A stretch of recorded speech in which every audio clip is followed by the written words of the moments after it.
Good afternoon and welcome to today's webinar. I'm Emily Rapley with Becker's Hospital Review.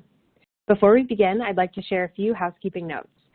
First, we will begin our webinar today with a presentation, and we will have time at the end of the hour for a question and answer session with our presenters.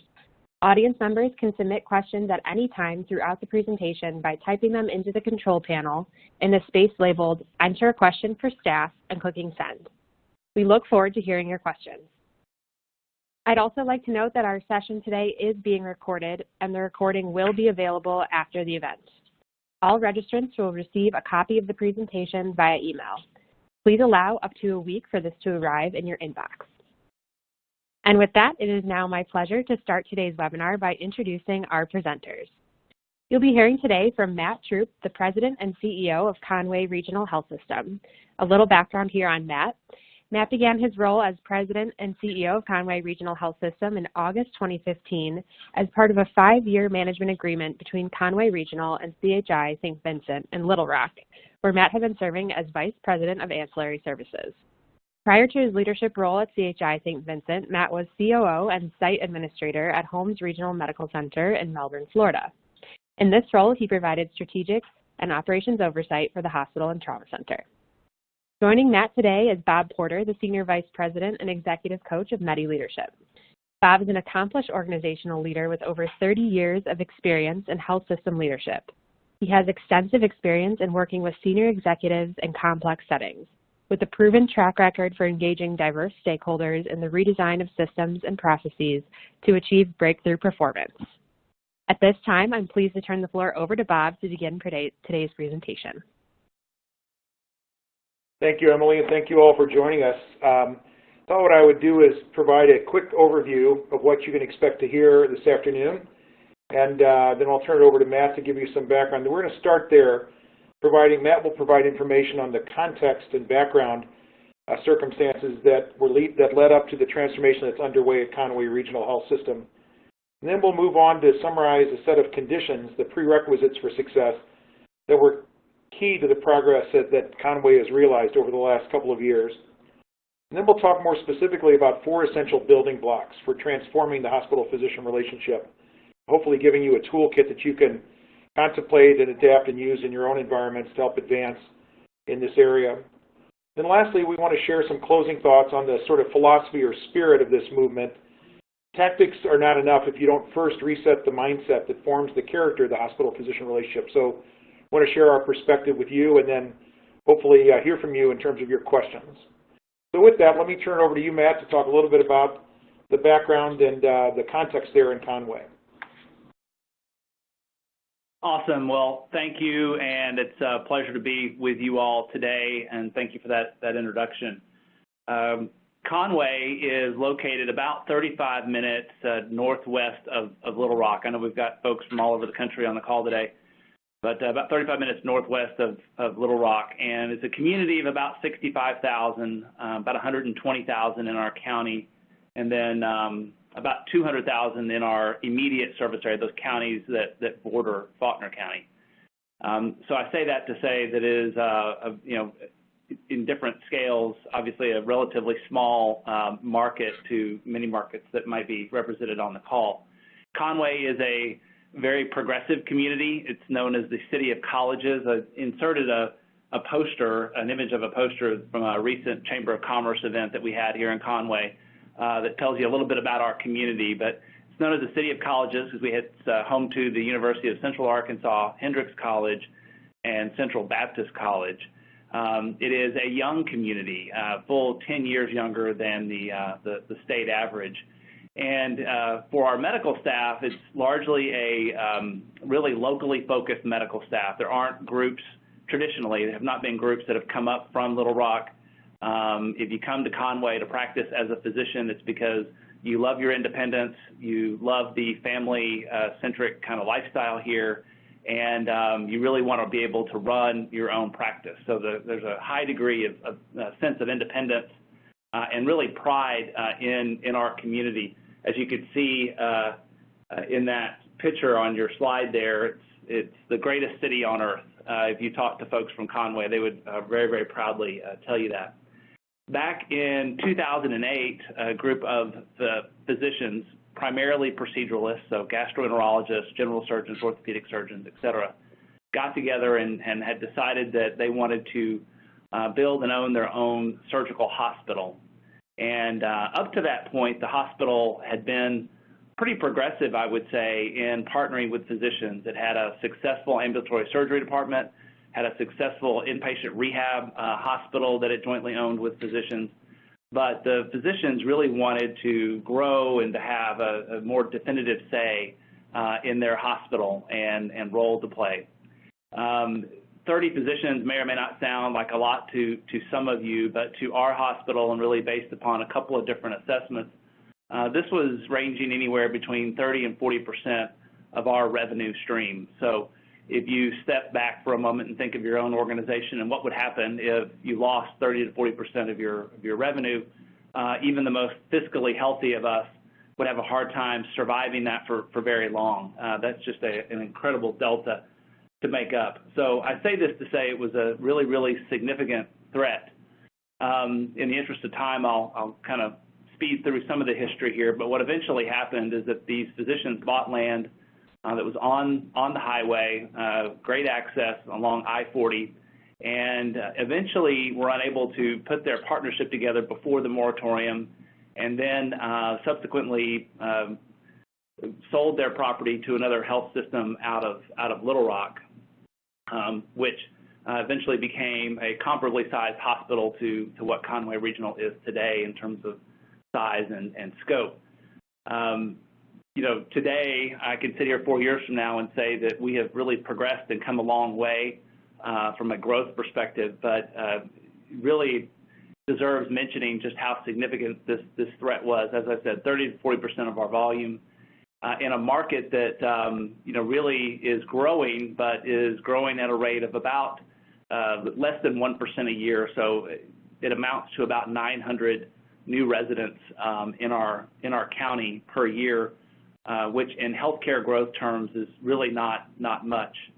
So as we looked at this, we knew that we needed to be able to galvanize our relationship with our physicians. Day one, that was a priority of mine, really building upon that sense of independence and a desire to want to be involved and pride of their Conway community, and really kind of tailoring our messaging and our partnership strategy along those two things to bring this group together. Again, as the slide says, not to be transactional, because what we didn't need was another transaction that had a certain utility and function. It was really to transform how we were going to operate and be at Conway Regional. And so that was really where we started, which was a pretty significant uphill challenge for us.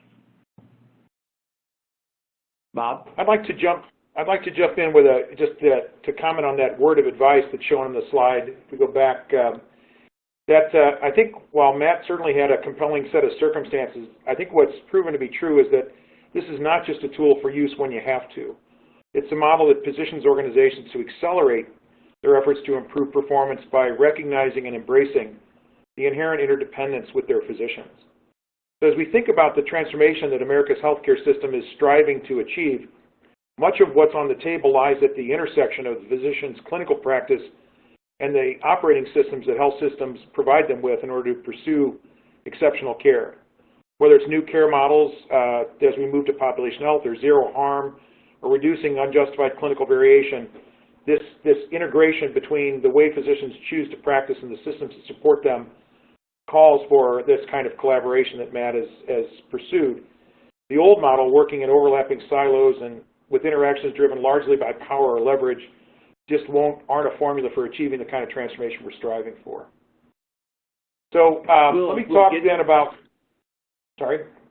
Go ahead, Matt. No, go ahead, Bob. Sorry. I want to talk a little bit about some of the prerequisites for success. These are essentially steps that are sort of conditions that are fertile for creating an environment of trust, an environment where it's safe to exchange ideas and seek collaborative solutions. I won't go through them all, but I think it's what we start with a lot of our work, working with Matt and other clients, is on this notion of building a greater degree of both self-awareness for the individuals who are leading this work or participating in this work, and shared awareness among them. All of us bring to these kinds of conversations pre-existing ideas, mental models, paradigms, styles, strengths, weaknesses that inform the way that we show up and the way others experience us in this kind of shared endeavor. And so being mindful about how we show up and how it impacts the group is important in order to be able to close that gap between our intentions and how others experience us. We all have those kinds of biases. We all know what physicians are like, right? We all know what administrators are like. But the fact is those thumbnails are often at least incomplete, if not fundamentally wrong. So the goal is to overcome those mental models and to be able to create among the group leading this kind of work a shared understanding and belief in the assumptions and intentions of one another so we can work together and work through the differences in our ideas without assuming we have differences in goals or intentions. To do that requires a willingness to be open and authentic and vulnerable, to be able to share a bit more about yourself than just your title and role. That ability to be able to be vulnerable builds the legitimacy through honest relationships and authentic interactions. Another element that's a prerequisite for success is being clear that you truly do have a shared vision. We'll talk more about vision in a minute, but the fact is, an intention to be partners isn't going to work if ultimately people enter into it with very different expectations about the nature of the kinds of work and decisions that the partnership is going to make. So spending some time up front getting clear about what do we hope to accomplish together and what kinds of changes does it contemplate is important to make sure that you're really walking towards the same shared goals. And then there has to be in this partnership a genuine commitment to be able to seek those solutions that ultimately advance the common goal in a way that respects the legitimate requirements of one another in the relationship. It's grounded in a belief that each individual's needs over time and overall are going to be better served working together as opposed to pursuing them on your own. And then we have some, taking intentional steps to build those relationships. We'll talk about a few minutes about steps to building those high-performing teams, but it's taking those intentional steps, reaching out of your comfort zone to try and communicate and engage in a way that's different than perhaps you have in the past. And lastly, a prerequisite for success is using what we call referent power, and that's power not based on positional authority or coercive power, but on a relationship rooted in mutual trust and mutual respect.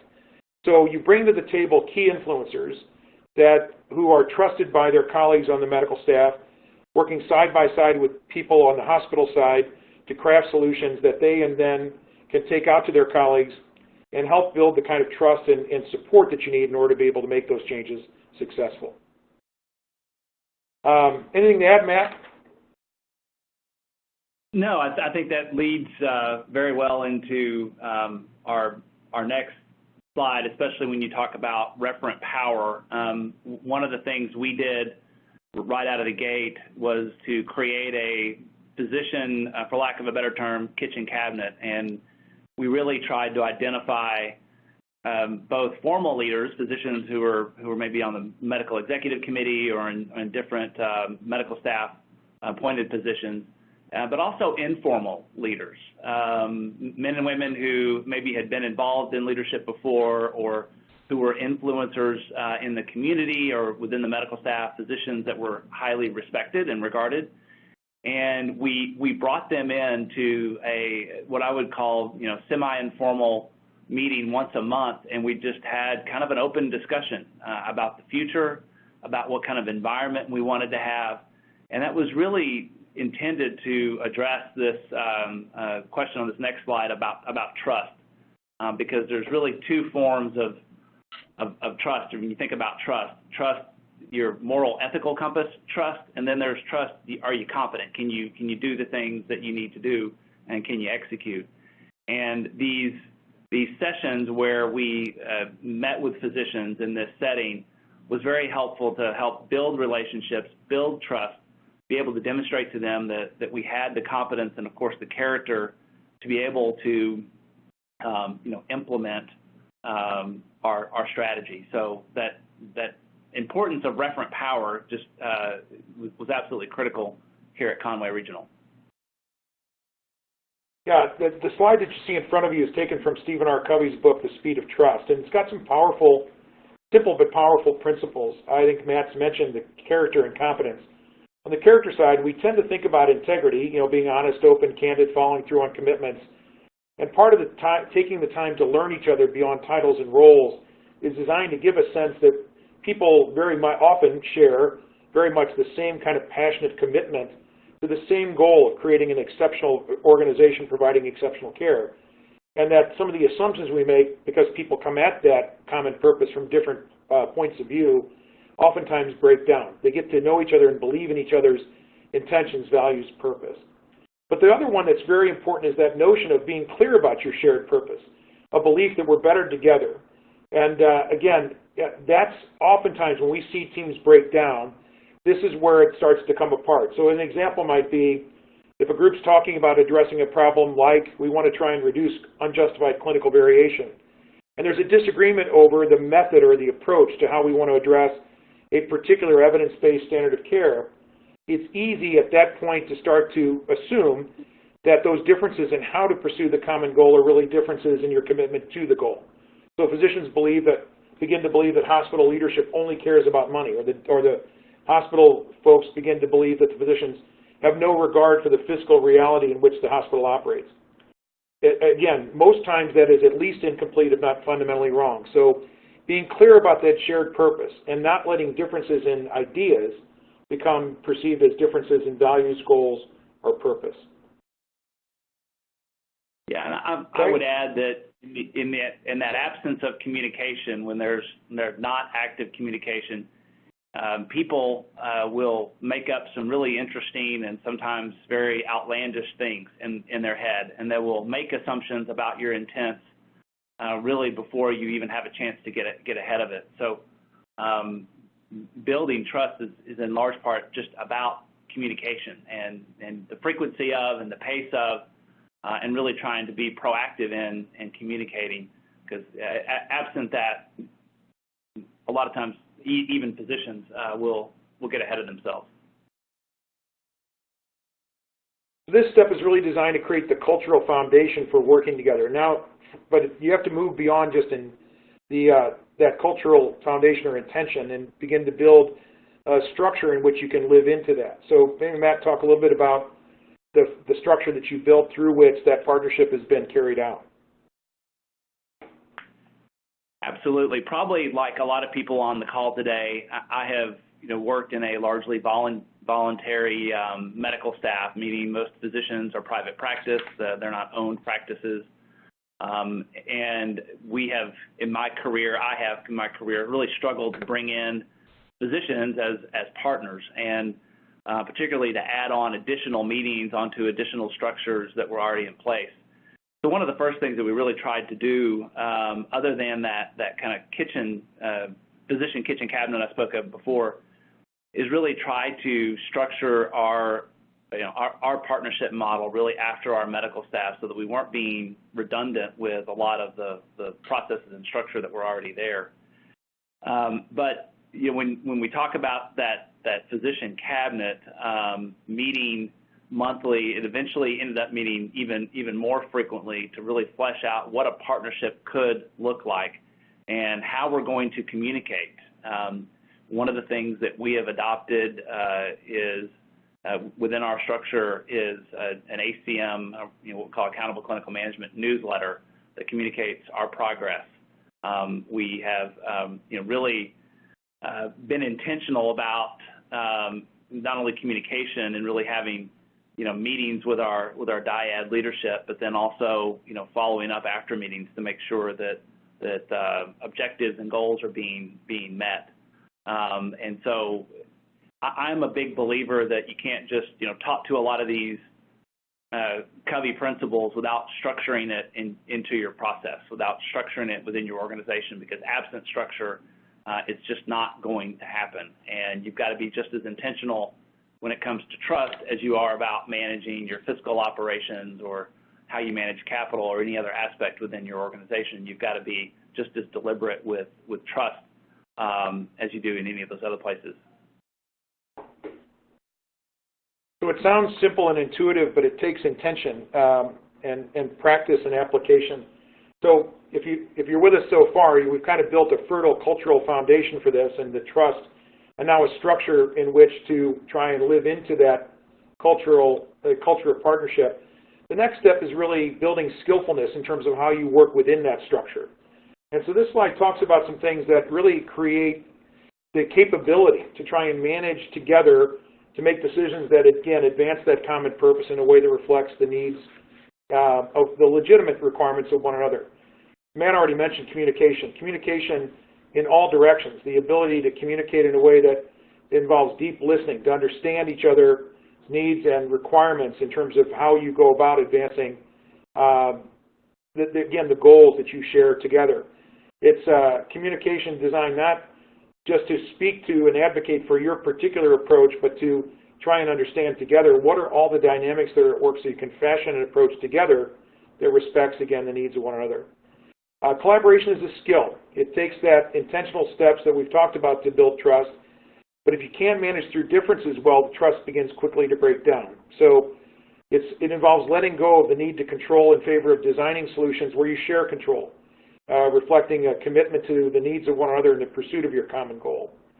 It replaces positional power or coercive power of being able to force someone into submission with creative power, referent power, which we've talked about, power that's exerted through collaborative decisions formed out of that mutual purpose and respect.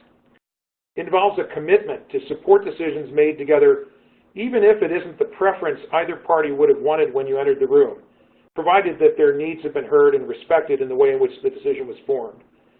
And it involves a willingness to revisit decisions that don't necessarily turn out as expected. If there are different points of view about the best path, and ultimately you make a decision to move forward and the non-prevailing point of view turns out to have been right, it's a willingness to come back and admit that change is necessary and being willing to adjust. The key is that the people in the room feel as though as respected and their voice was heard and considered, that every effort was made to shape decisions that reflected the needs of one another. So again, it's a skill. It's not just an intention. And we work a lot with clients like Matt's team to build skillfulness in being able to move out of the mode of advocacy or trying to overpower the other party to get our way, to instead work with the other party to find a way that advances, again, the goals together. Okay. Yeah. So Matt, you want to talk about the economic model?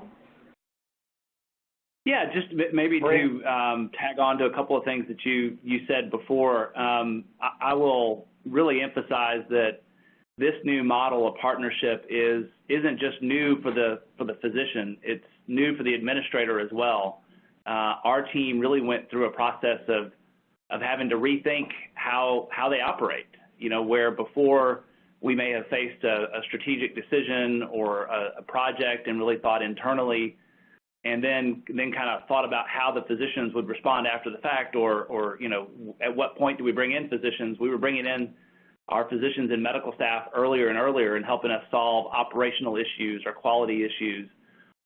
When we first launched this, there were some with even in our team who would say, well, now that we have this new model and partnership in place, you know, that's Dr. So-and-so's problem, and really pushing it off. We really had to see our role as collaborator and partner, and again, structure that interaction. So, and this still occurs today, you know, before every committee meeting or major meeting we have a planning meeting with our dyads, between our dyads, just to talk about the agenda, the structure, the things that we're achieving to help get that end goal. Because that is really, really important. The moment we begin to think as administration that the decisions are still in our courts and we still move things without engaging the medical staff, they're not going to believe that we're sincere in being a true partner. And I would love to tell you that, you know, since launching this model and really applying this methodology, everything's been grand. It's been really good, but we still have disagreements. We still have moments of tension. I could think of several just off the top of my head that come up and that we deal with. But what I can always say is that the net result is clear understanding. I almost look forward now to these kinds of conflicts because it just tells me that we still have an engaged group and one that genuinely cares. I think we all know that sometimes when a physician or a physician group starts to withdraw and you don't communicate, sometimes that's really when our radar goes most up because you know, they're becoming disengaged. I really look forward to that active engagement and oftentimes debate, which is really, really healthy. You know, on the right side of that screen there, you have the, how to build a high-performing team. And this is, really speaks again partly to structure. One of the things that we did was really emphasize coaching for our physician leaders. And so we didn't just, throw physicians into leadership roles and sit back and say, good luck. I can tell you, and again, I've been a part of different organizations in my past, oftentimes the physician who may lead a committee or lead a medical staff committee is the one that didn't show up to the one where they were nominating physicians, or perhaps they are, more often than not, they are the most vocal, and just because they're the most vocal, they get appointed to a post, which really doesn't speak to their true capacity or abilities to lead. And so part of the expectation, if we're going to launch this model, we're going to launch this partnership, leaders within the structure are going to invest in leadership and team building exercises. We're going to get to know each other. We're going to get to know how to lead, how to run a meeting, and the basics of leadership. And we structure that quarterly, where we have a quarterly, really sharpening the saw session, which I will tell you, wasn't something that the physicians were real thrilled about. An additional meeting wasn't something that they really looked forward to, but it really forced us to be better partners, and really, I say forced, really create an environment where we can be better partners. Other thing I would say that, again, was a really great benefit to building trust. As we launched this model really early on, we spent a day just getting to know each other, and it sounds kind of cheesy and soft, but we did an exercise where we told each other's sort of story, where we grew up. If you're a physician, what got you into medicine? Where did you train? Your home life or family life, your personal interests, those kinds of things. That immensely helped to build trust and a rapport that was absolutely critical as we began to implement this model and roll it out and start to deal with conflict and deal with areas where we didn't agree. Because without that basis, again, my greatest fear in launching this model was that it was going to be viewed as a transaction and not transformative. Those kinds of things, that structure around leadership development, that structure around really getting to know each other on a personal level, really helps to move this to that transformational column. I think the point on this slide is that you need to equip people to be able to participate. Again, it's not that hospital leaders in the past have not been concerned about the physician interest in how decisions were made. They sought input and then tried to reconcile the physician's point of view with the other things that were at stake, and made decisions in good faith, trying to address all the things that were in play. But for the physicians, there's a difference if they sit at the table as they do with Matt's group, and again, trusting in the intentions of one another, and help to fashion solutions reflecting or getting a sense of an understanding of the other things that are at work, so that the solutions are not just to the physician's liking, but address all the other things that are at stake. And that participation versus input is, I think, a powerful difference in this model versus the way that historically many hospitals have worked. Yes, and it's an organizational-wide model,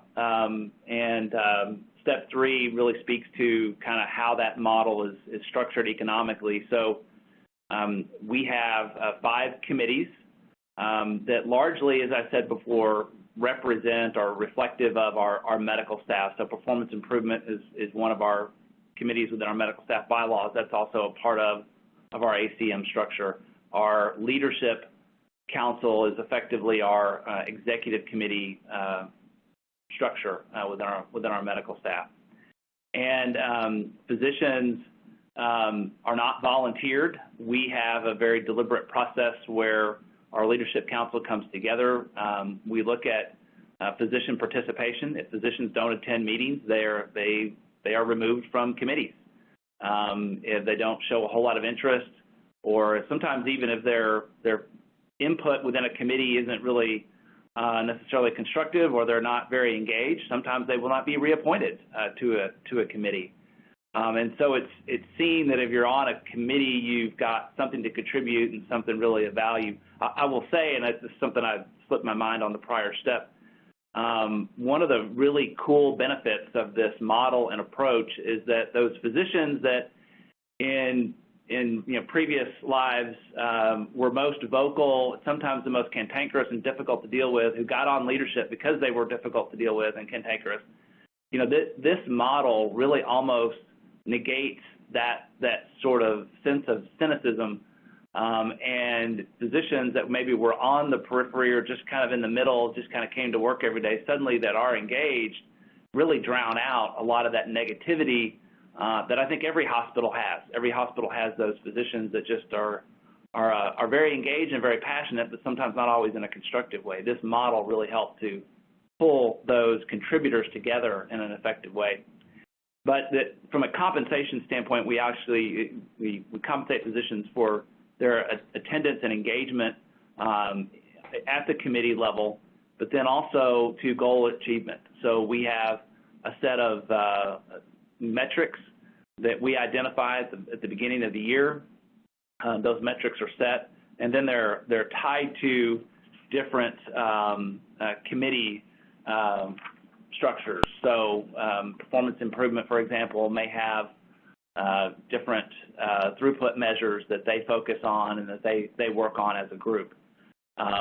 We all know that physicians and medical staff and administrators love data. And so data really is critically important, and there's a piece of advice I would give to any of you considering this model. Make sure that the data is available, it's accessible, and it's accurate, and you can truly defend it. That was one of the struggles we had when we first pulled this together. We had a lot of cool things that we wanted to track and monitor, but sometimes we didn't always have the best measure for it, and you want to make sure you get that obviously right on the front end. But those metrics really begin to motivate and to drive performance and drive engagement with the medical staff in a very, very powerful way. But it's important to tie those, again, to tie that model back to metrics and things that you can point to actually say, we've improved in these following ways. Step 4 kind of builds upon that. So, obviously, we go through on an annual basis a selection process of identifying those metrics. And initially, those metrics were really physician-oriented, right? So they revolved around physician HCAHPS-related questions, provider questions on our HCAHPS survey, let's say, for example. That was our first iteration. Second iteration, it was really encouraging to see them start to say, you know what, that's really not good enough. We need to be supporting the hospital, and the hospital's metrics need to be our metrics, So we as physicians need to be just as focused on improving overall HCAHPS scores, not just our own individual HCAHPS scores. So that was a pretty cool, I think, evolution of our discussion from things that I can impact as a physician, clinician on my own, to what can we do really together. Those metrics are reported through a dashboard, and they really kind of go along some major themes around efficiency, quality, patient experience, and service. We do have an IT committee that looks at CPOE adoption, the elimination of verbal orders in less than extreme circumstances, et cetera. And then really, leveraging data, as I said before, it's really important that you have access to good data. One of the, I think, real influential, impactful things that we did is really assign someone to this model. We call our model an ACM, Accountable Clinical Management, and that individual does nothing but ACM. She attends every ACM meeting. She helps to make sure that the data is accurate, that the work teams are aligned, that we're making progress. She communicates between committees. There is an immense amount of work that goes into pulling this model together, and you want to make sure it's resourced appropriately. Again, else you start to lose trust and you start to lose a faith of confidence. And finally, it's important that you don't just have metrics, but that you have action plans behind the metrics. This is something we really do early on. as we are establishing the metric, we will talk about action steps, and it's not, detailed to the nth degree, but it speaks adequately enough to the progress that we need to make and things that we need to do as a team to gain headway on that metric. And so that those action plans for each of those metrics is really, really critically important, and as well as pulling in the right people to make it happen, because we all have people working on quality within our organizations. We all have people working in finance, et cetera, but that really needs to come together in a coordinated and cohesive way. Great. Well, before we move to questions, let me touch on just kind of summarize a few things. I asked Matt to comment as well. These are sort of just lessons learned that I think are core to embarking on this whole transformational journey. The first is, again, remember to lay a cultural foundation before attempting to jump in and manage disruptive change. I mean, I think we've all seen those kind of consultants that come in and take a look at the current pattern of your physician utilization and compare it to best practice and say, you can get $30 million worth of savings if you just get the physicians to comply with best practice. Well, the journey to getting to best practice is one that really depends upon trust and a culture of improvement that's built on the kind of work that Matt and his team have done, that physicians trust that the intentions are to try and deliver great care in the most efficient way to help them perform at their best, as opposed to something that's strictly looking at trying to control the way physicians practice to save money. That goes to the second point. This whole relationship starts with the assumption that everyone wants to perform at their best. Data is used as a tool for improvement, not as a tool to identify outliers for shame, blame, or punishment, or to force them into compliance. It's a journey that believes everyone is striving to do their best, and you want to work together to identify and remove the barriers that stand in the way of performing at their best. Third point really is recognizing that this culture of partnership, one of the things that I think Matt and his team learned is this is more than just the metrics that you're specifically working on. Once you begin to bring physicians to the table, there's a whole array of decisions made that ultimately impact the work life that they have in the hospital, and ultimately the care of their patients and the success of their practice. And so this notion of partnership goes beyond just working on specific metrics to improve, but really goes to a fundamental reset of the mindset that says we are better together and want to work side by side in pursuit of our common goal. And lastly, it's important to create a safe environment for people to offer differing ideas without assuming that those differences in the how represent a difference in commitment to the purpose or the goal. And you want to, in doing that, I think Matt made a great point about leveraging those key influencers, those physicians that enjoy credibility with their colleagues, not people that go along with whatever the hospital says, nor those people that are going to resist any kind of change, but the people who've shown a capacity to be open to change when it's well-derived and designed, and using the trust that their colleagues have in them to create trust in your efforts to improve together through the work that's done in this partnership. Again, you want to manage the naysayers, engage the critics, and disengage the cynics, so that you have the people at the table who are going to challenge you, but challenge you with a desire to try and help you figure out how to get better. I can't emphasize enough that, I'm sorry, go ahead, Bob. I didn't mean to cut you off. No, man, I'm done. I'm done. Please, go ahead. That this is hard work. It is really, really hard work. Some of the team and I have reflected on our experience 4 years ago, and the number of meetings that we had and the number of discussions that we had. And you're going to have, as Bob said, a fair number of cynics within any organization, and even physicians in the past who may have actively been disengaged. And our story at Conway Regional is full of those physicians who were actively disengaged, actively trying to recruit our staff to leave, actively talking about leaving, and those physicians, I'm very proud to say, are now some of our most ardent supporters, most active and most engaged physicians.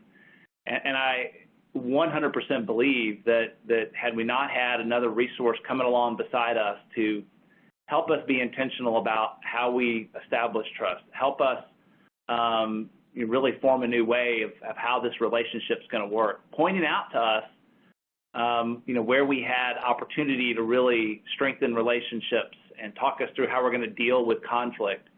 If you think about how physicians are trained, very often, it can sometimes be in a hostile environment, right, where you've got an attending who's, really being direct with a physician. We don't want that with people. We want to be able to have a collaborative relationship, and we use a term here that we are physician-led and professionally managed. And so to do that not only takes a change on our side, which, again, that MEDI was a great partner to help us do, it also helps when that physician really understands that they got to think differently as well. How they run their practice or how they operate in the operating room may or may not be as effective in terms of leading a team to improve a throughput metric or to help improve a patient experience score. So resourcing that leadership development process and being insistent that you are going to have a structure for how you train your physician leaders, how you engage them, is absolutely critical. More than likely, you're going to come into resistance within your medical staff of physicians who say, "Yeah, I don't want to do that. I'm good. I'm a good leader. People like me," or they may not really understand and appreciate that art and science of leadership. Having an external group who really had that focus was just huge for us, and we could not have achieved the success that we've achieved in the time frame that we achieved it without bringing in those additional resources and really continuing to invest in them. I'm very proud to say that our physician engagement scores at Conway Regional are in the 95th percentile and have been above 90th percentile for the last 3 years. And that's something we're very, very proud of, but that doesn't mean that we can just sit back and disengage from a leadership discussion. To me, it just means we've got to be all the more diligent because it's very easy to lose when you're not deliberate about investing the time and the resources to make it happen. So really, really important that you look for a good partner to help lead the process, you resource that appropriately, and focus on trust first and foremost to get there. A couple things I would add on this slide that Matt, I think one of the things Matt said was it was important to work really to redefine, both for the physicians and the hospital, how they would work together. We frequently at MEDI get requests from hospital leaders who want us to figure out how to get the doctors to be different. And this is not about one party needing to change to adapt to the other. It's really about creating a change in the relationship that involves an evolution on the part of both parties. And so, again, I think the openness that Matt and his team had to that and building those new skills and investing in building trust was key. The other point I would make is that for those you do involve on the committees, it's important they understand that their role on the committee is not just to come and show up and offer their personal opinion and to walk away from the meeting without owning what's done in the room. Their job is really to bring the voice of those stakeholders into the room, to help fashion solutions that reflect respect for those stakeholders that may be different than their specific preference, but does attend to their needs. And then to go back to that stakeholder group and own and advocate for the decision that was made in the room to help build, again, trust and ownership amongst their colleagues. So the role of team membership is very important. It's why it's a job. It's why this is not like the voluntary committees. This is really engaging those physicians to take responsibility, ownership, and accountability for helping drive improved performance. Yeah, I think that is absolutely true, Bob, and we made that clear from day one that it isn't just enough to come to a meeting and occupy a chair or, frankly, even come in and just, say a few things and leave. I mean, this is really about our partnering to improve, and really it's as much of a mindset change as anything else. This isn't just adding another meeting to the schedule or what have you, but really, we're going to engage on how we can improve and improve in meaningful ways, meaningful and measurable ways that they really help drive and that they really, bring something to the table with. And if they don't, I've been very, very proud to say that those positions get worked off of committees, and we've had no shortage of physicians who want to get involved and participate, and the criteria there is very objective in terms of where they pull in. So Well, maybe we could turn to Q&A now, Matt, unless there's anything else you'd like to add. No, it sounds good. Excellent. Thank you so much, Matt and Bob, for that fantastic presentation. So we will now begin today's question and answer session. As a quick reminder to our audience, this is your chance to ask Matt and Bob your questions. To submit a question, please type it into the control panel in the space labeled Enter a Question for Staff and click Send. And we will try to get through as many of your questions as we have time for today. And it looks like we actually already have a couple questions coming in, which is amazing. So let's go ahead and get started here. Our first question, we have an audience member who asks, can you elaborate on the distinction between transactional and transformational leadership and give an example? I'll take a stab at that, and I'm sure Bob will have some comments as well.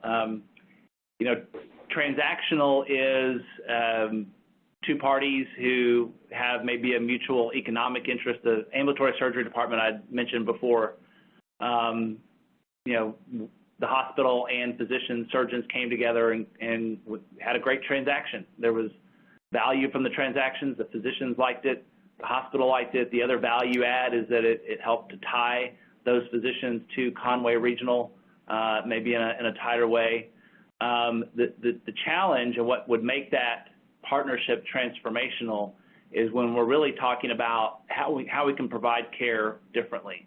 How can we improve in the case of you know, a surgery center, patient experience?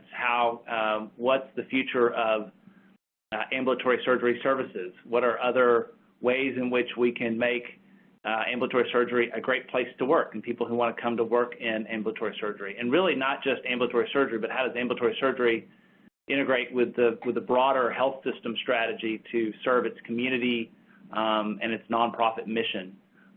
When I speak of transformational and what's so great about our model with our physicians, it is a whole hospital model.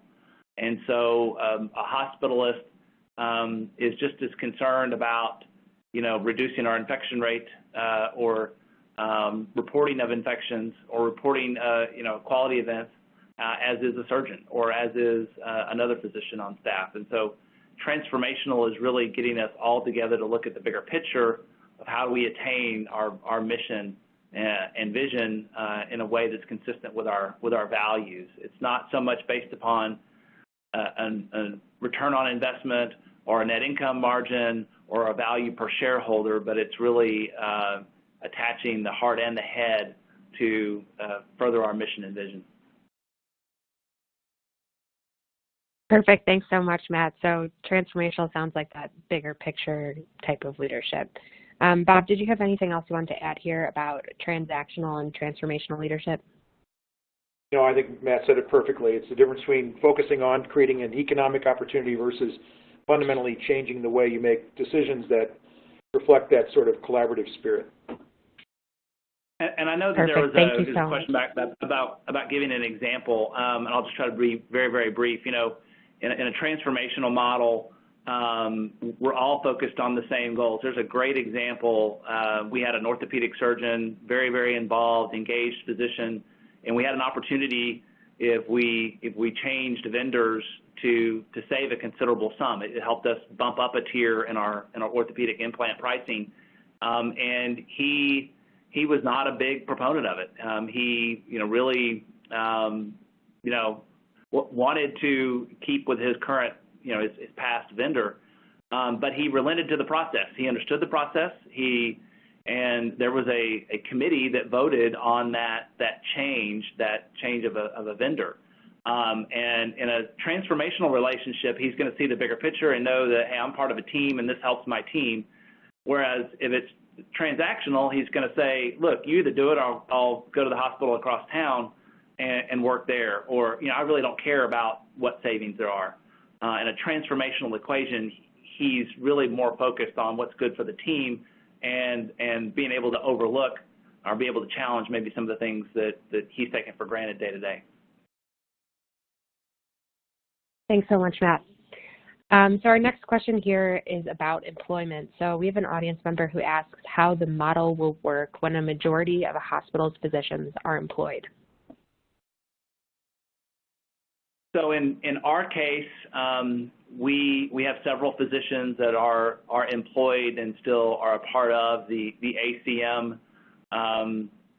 Obviously, as I may say when I answer other questions, always consult your attorney and chief compliance officer.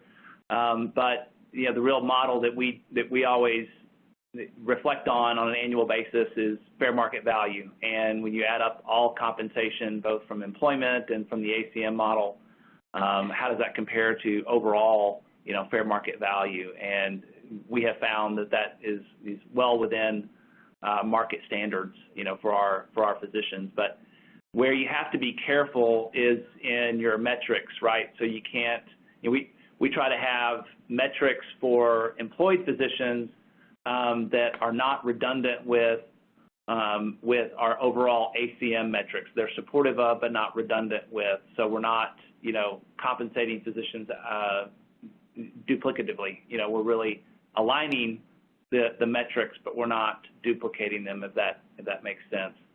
But it works in an employment model just as well from our perspective. I would just add that the process of building trust and engagement is really the same. And the notion that hospitals, by virtue of employment, somehow have a greater ability to be directive and controlling of how physicians practice, I think is proven across the country to be something of a fallacy. That while there certainly is a different relationship, in the end, you want to create an environment that builds conditions for people to practice at their best and work with them to remove barriers. That's no different whether it's an employed physician or a private practice physician that's engaged. I think the only difference, as Matt pointed out, is in making sure the economic structure is done within the appropriate boundaries. I think that's a great point, Bob. I can really quickly add on to that. It really, our view isn't that we're trying to drive accountability with the medical staff. We want to create an environment where they want to be accountable.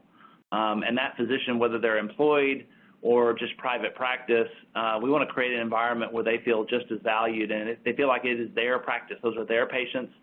And we want to figure out a way in which we can create an environment where they want to be accountable. They want to see this metric achieved because they want the team to win and they want their organization to be successful. And that is 1,000 times more powerful and influential than, to Bob's earlier point, taking some hierarchical kind of position that, hey, I employ you, so therefore you have to do X, Y, and Z. That may win you a battle, but it will not get you ultimately to your goal. Absolutely. Thank you both so much for clarifying that there. So I'd love to drill down a little bit more here into those performance standards and metrics. Can you provide some examples of performance standards that have been measured? Yeah, so bundle compliance for sepsis, HCAP scores, I mentioned those in the 4 domains. We have had throughput metrics, so holds in our emergency room. So we set a target that we weren't going to have holds beyond a certain amount of time, and then if they go above or below a historical standard, we track that.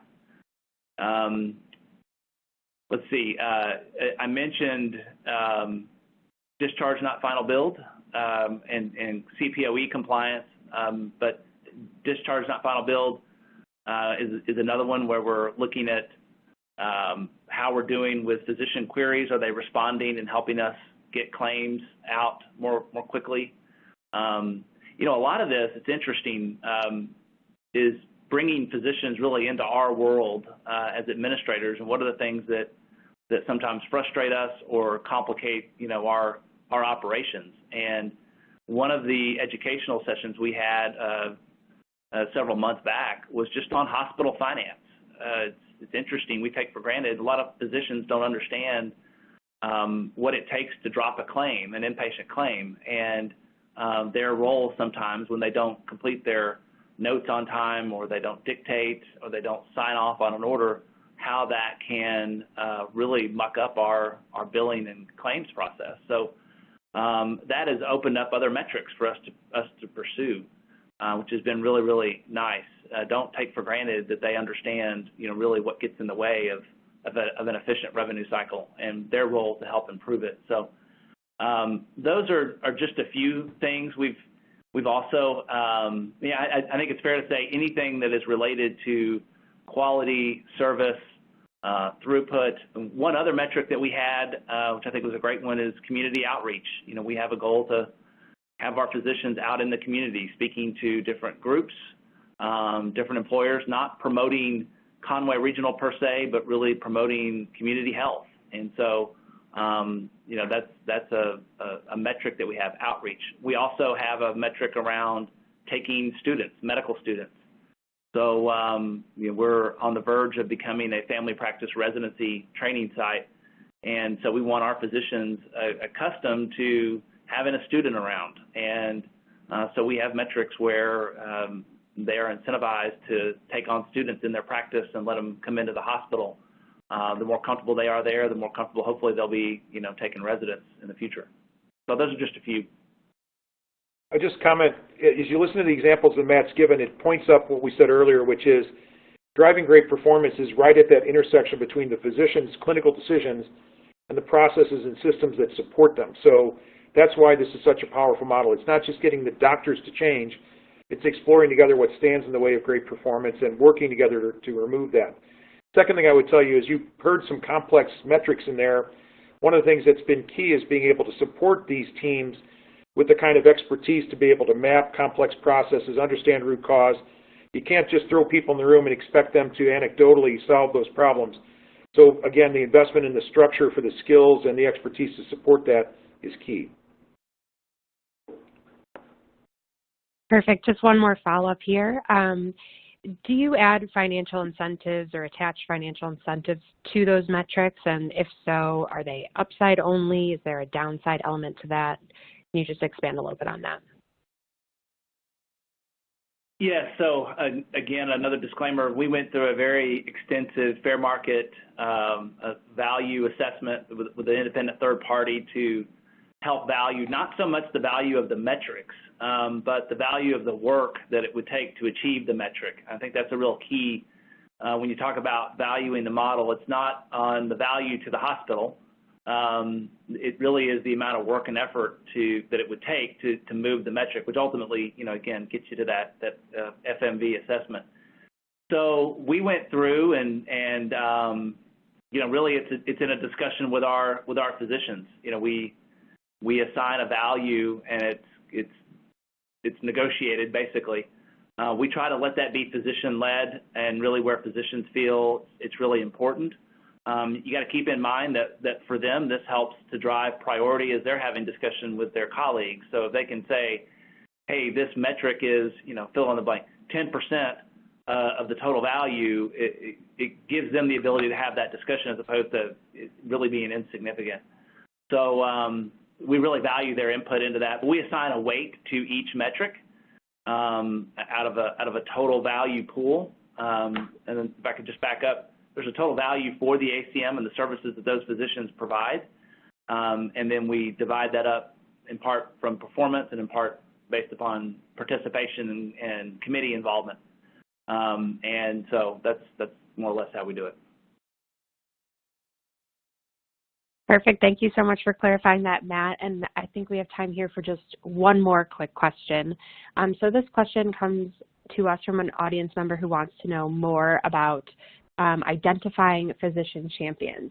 So can you tell us how you define and identify physician champions and measure their level of interest? That is a great question. When I first got to Conway, I had a goal to meet with over 100 physicians in my first 90 days. And that was largely a listening tour and just listening to their concerns, their comments, opportunities for improvement, and really trying to listen where relationships existed. As you talk to physicians, you may hear a particular individual continually come up in discussion.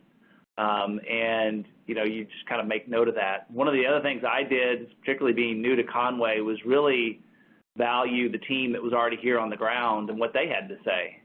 They know these physicians, and more than likely, if you come new to an organization, you're going to hear your on-the-ground team has got decades and decades of experience with these men and women, and so listen to that and listen to where those true influencers are. Oftentimes, you can get to a cold list pretty quickly. And then it was a matter of just kind of having some discussion. So as you develop your kind of inner circle, 3 or 4 physicians that you can get to know and trust. For me, one of them was a board member, and then just kind of working that small group to other physicians that we think might be good to be on this committee and help to be involved and engaged. And it's really interesting. They will self-select, and they know each other really, really well, and who's going to be successful in helping you achieve your goals and who's really going to be a detriment or maybe is disengaged. Again, some of our most actively disengaged physicians 4 years ago are some of our biggest supporters today by really employing that model of listening and not trying to think you need to win every battle, but really trying to be focused on the larger goal and objective. I would just add, I think, as Matt pointed out earlier, it's formal and informal leaders. It's not just the ones that hold titles.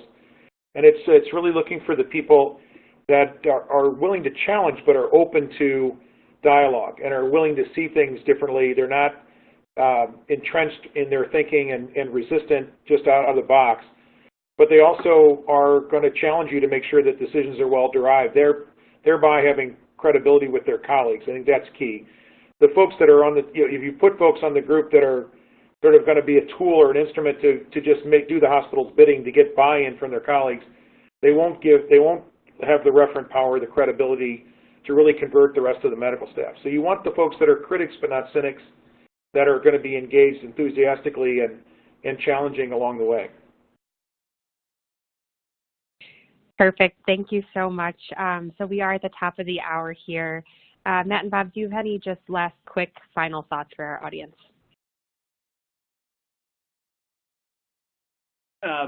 No, I think that this has been great. The questions are great as well, and I'm happy to answer any of those out offline. I don't know if we gave contact information on the call or not, but if I can be a resource to any of you, contemplating this, the overriding themes are really the importance of trust, and it's not something that you can just take for granted, but trust and really structuring your activities and your group activities around trust first and foremost, and then really partnering with physicians, really thinking differently about how you do your work in your day-to-day world. It's not always easier, but it's certainly a heck of a lot more effective in the long run. I think Matt said it well. I think culture has to precede substance, and you have to really invest in building that kind of culture, living into it in every aspect of how you relate to and interact with each other, and then skills to be able to navigate through the inevitable differences in point of view that are going to come up. You have to really be able to have constructive, vigorous debate, but come away believing in each other's intentions and trusting that you're going to get to better solutions together than you could do on your own. And I would share, Matt, I'm happy to offer whatever additional information or guidance that folks might have. They should feel free to reach out. Perfect.